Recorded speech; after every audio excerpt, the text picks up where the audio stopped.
Welcome back to the Deep Dive, everyone. Today we are getting into something that, well, it honestly feels a bit like a corporate spy thriller. It really does, yeah. Right. Yeah. Like, usually when you think about corporate data security, there's this expectation of a single unified fortress. Absolutely. You imagine this impenetrable digital wall, a moat of firewalls, and one singular commander standing at the top directing all the defenses to keep the bad guys out. And keeping the assets safe inside. Exactly. But if you step into the actual corporate boardroom behind those closed doors, you realize there is not one commander. There are two. Yeah, that is the reality most people don't see. So today, for our mission on this deep dive, we are tearing into a dynamic where the person guarding your data is actually at war with the person protecting your privacy. It is a massive turf war. It really is. Yeah. And we're pulling from this incredibly insightful article called Guardians of Asset and Right, the CISO versus DPO, to unpack this largely invisible battle happening inside major corporate governance structures. So whether you are prepping for a compliance meeting or, you're just insanely curious about what happens to your personal data behind closed doors, this affects you. It affects everyone, honestly. And most organizations operate under the assumption that these two roles, the Chief Information Security Officer, the CISO, and the Data Protection Officer, the DPO, they assume they're running parallel plays. Because they both deal with information. Right. They both deal with information. They both want to avoid those catastrophic public data breaches. So the logical assumption is they must be on the exact same team. Yeah, that makes total sense on paper. But what's fascinating here is that a closer examination reveals their primary objectives are actually significantly different. And depending on the architecture being deployed, those objectives are sometimes entirely opposed to one another. Entirely opposed. Okay, so to understand why these roles clash so hard, we first have to really understand what drives the CISO, right? Let's start there. Yeah, let's look at the CISO's mandate. Their playbook is entirely driven by the classic CIA triad. Right. Confidentiality, integrity, and availability. Exactly. They view every single data point strictly as an asset that needs to maintain those three principles. Confidentiality means only authorized people can see the data streams. Integrity means the data is absolute and trustworthy. Nobody tampered with the file. And availability means it is actually there when you need it. Right. But that framework, it doesn't account for consent. The CISO is managing a massive, constantly moving ecosystem. It's not a static environment. Okay, let's unpack this with an analogy because I think it helps ground it. The CISO is basically like the head of security at a massive bank vault. Okay, yeah, I like that. Their whole job is making sure the gold is locked up, sure, but also making sure the bank tellers can still easily get to it to do their jobs. Like you can't just lock the door and throw away the key. Right, because the most secure computer in the world is one that's unplugged and buried in concrete. Yeah, exactly. But a business obviously can't operate like that. The CISO has to use, global load balancers and redundant server clusters to ensure the authorized employees can instantly access what they need. So every single tool the CISO deploys, the endpoint detection, the incident response frameworks, it's all engineered to support the business objectives. They are optimizing access for the business. Yes. They view the entire digital landscape through the lens of organizational risk. A data breach is a direct threat to the company's bottom line. So the CISO's fundamental loyalty is to the protection of the business's assets.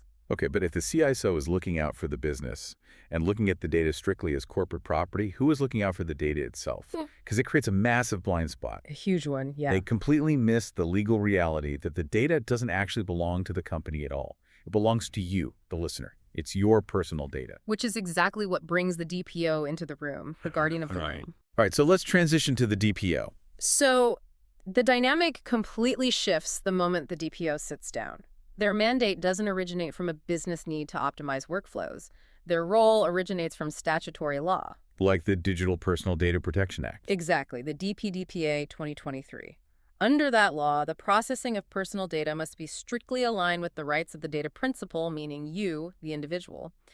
The DPO's sole reason for existing within that corporate structure is to ensure the company's actions don't trample those rights. Okay, wait a second. I have to push back here. Oh, go ahead. The source material explicitly says the DPO is appointed and compensated by the data fiduciary, which is the company, right? Yes, the company pays them. So the company pays their salary, the CEO signs their paychecks, but their loyalty is supposed to be to the law and to my rights as a consumer. Isn't that an inherent conflict of interest? Like, how do they audit the hand that feeds them without getting fired?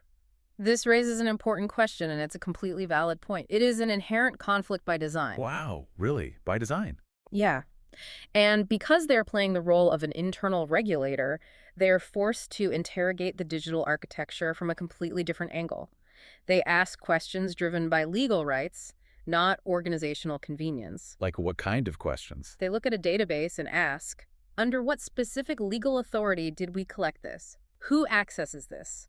For what purpose? For how long? Right. So if marketing wants to spin up some new algorithm using our purchase histories, the CISO just wants to make sure the server is firewalled. Exactly. But the DPO wants to know if the company even has the right to build the algorithm in the first place. Did the user explicitly consent to this?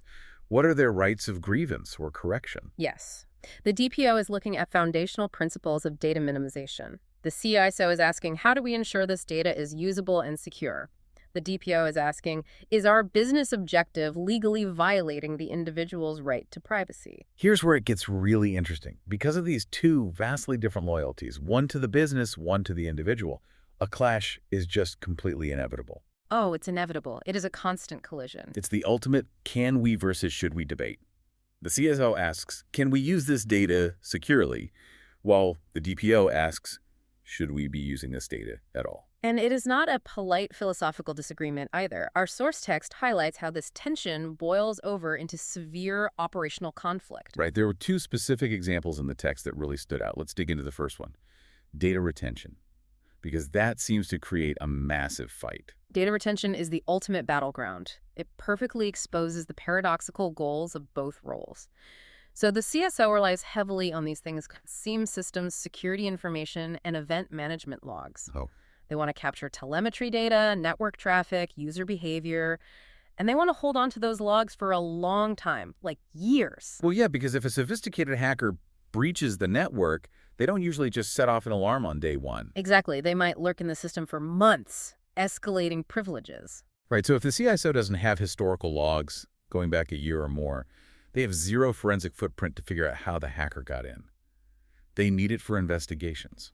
To the CISO, long-term data retention is the ultimate safety net.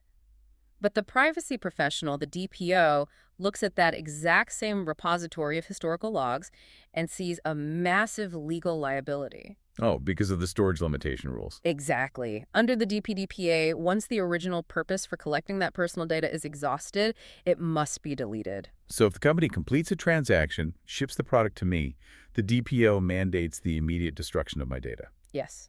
They advocate for immediate deletion.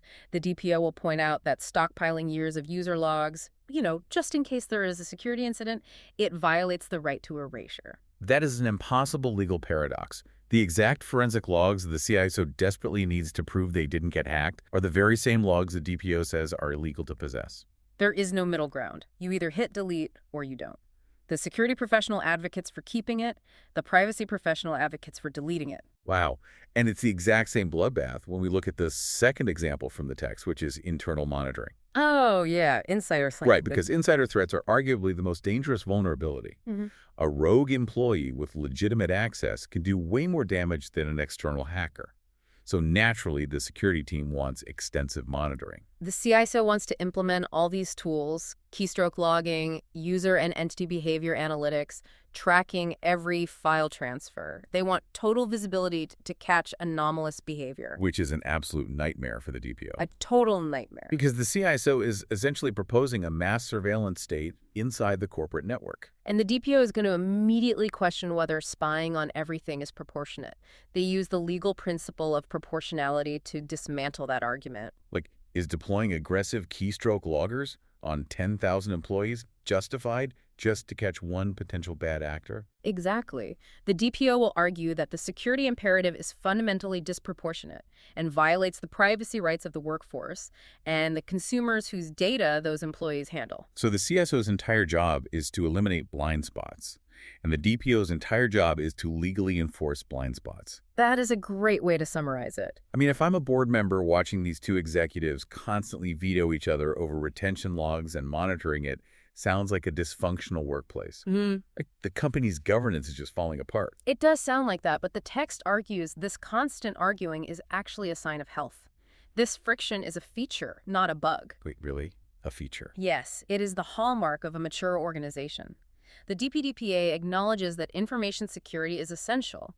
It allows legitimate use situations for security. It knows the CISO has a vital function. But it doesn't subordinate privacy rights to security objectives, right? Exactly. It forces a balance. The law doesn't say organizational security supersedes individual privacy rights. It demands equilibrium. So what does this all mean for the company?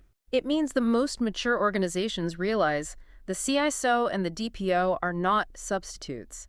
You cannot achieve that balance if one side completely dominates. Because if the CISO always wins, you end up with a secure but dystopian surveillance state.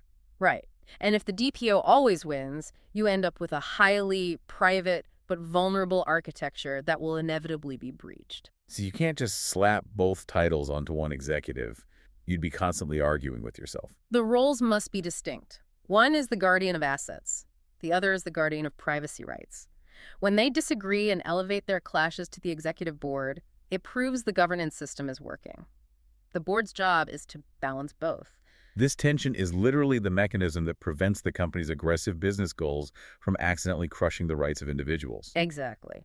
And if we connect this to the bigger picture, it leaves us wondering if this exact same tension should be reflected in the DPDPA audit process itself. Oh, that makes sense. Yeah. When external auditors evaluate an organization, they can't look purely at privacy compliance or purely at security robustness. The audit framework has to weigh both the operational security realities and the privacy rights simultaneously. That is a massive balancing act. Right. So to recap this whole journey for everyone listening, we've looked at the vault-guarding CISO, who views your data as a corporate asset to protect. Right. And we've looked at the law-abiding DPO, who views your data as a personal right to defend. And we now understand why their constant tug-of-war is the exact mechanism keeping our personal data both safe and private. It is a delicate ecosystem. It really is. So I want to leave you with a final thought to chew on today. Think about the apps on your phone right now. Oh, that's a good one. The next time you see a new feature pop up or an updated privacy policy asking for your consent, ask yourself who won the argument behind closed doors for that specific feature. Somebody had to win. Right. Did the CISO win the day in the name of security and organizational efficiency? Or did the DPO successfully push back and defend your right to be left alone? The digital worlds you interact with every single day is literally shaped by this exact invisible boardroom battle. It's happening constantly behind the scenes. It really is. Thank you for joining us on this deep dive. Keep an eye on your data, keep questioning the systems you interact with, and we will catch you next time.